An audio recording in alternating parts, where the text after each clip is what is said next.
ఆ వ్యక్తి పేరు ప్రకాష్. ప్రతిరోజూ ఉదయాన్నే మోకరించి, ప్రభువా, ఈ రోజంతా నువ్వు నాతో ఉండు అని ఎంతో భక్తిగా ప్రార్థించి తన బైకు మీద ఆఫీసుకు బయలుదేరతాడు.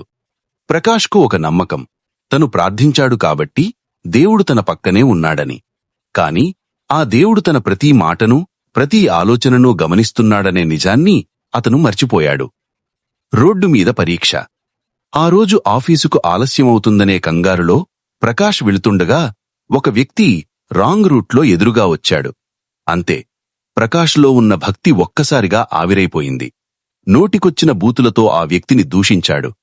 పక్కనే ఉన్న యేసుప్రభువు ప్రకాష్ వైపు ఎంతో వేదనతో చూశారు. ప్రార్థనలో నాతో ఉండు అన్న ప్రకాష్ కోపంలో దేవుడు తన పక్కనే ఉన్నాడు అన్న సంగతి మరచిపోయాడు. ఆఫీసులో ప్రవర్తన.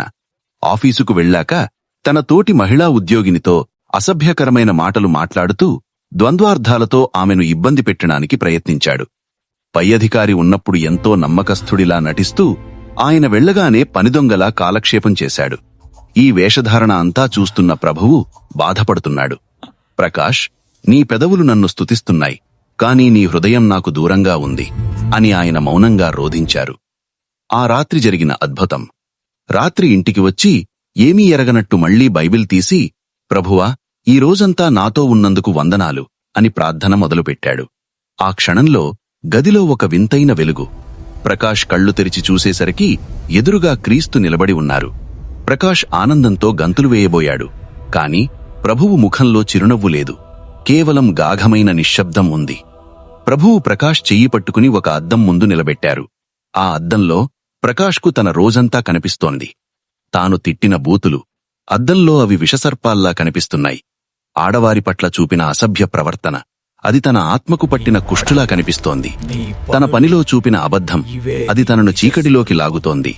ప్రకాష్ వడికిపోయాడు. ప్రభువా, నన్ను క్షమించు. నేను నిన్ను కేవలం గుడిలోనూ ప్రార్థనలోనూ వెతుకుతున్నానని, కాని నువ్వు నా ప్రతి అడుగులో ఉన్నావని మర్చిపోయాను అని కన్నీళ్లతో ఆయన పాదాల మీద పడ్డాడు.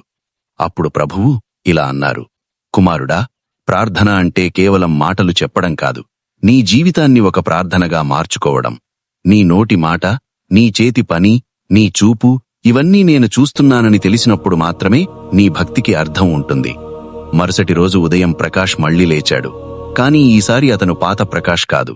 రాంగ్ రూట్లో వచ్చిన వ్యక్తిని చూసి చిరునవ్వుతో క్షమించాడు. ఆఫీసులో తోటివారిని గౌరవించాడు. అధికారి లేకపోయినా దేవుని భయంతో పనిచేశాడు.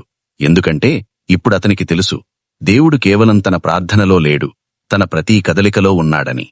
దేవుడు మన ప్రార్థనల కంటే మన ప్రవర్తనను ఎక్కువగా ప్రేమిస్తాడు. మనం ఒంటరిగా ఉన్నప్పుడు చేసే పనులే మన అసలైన వ్యక్తిత్వాన్ని చాటుతాయి. ప్రార్థన.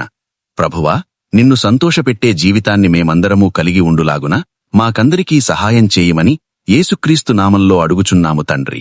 ఆమేన్.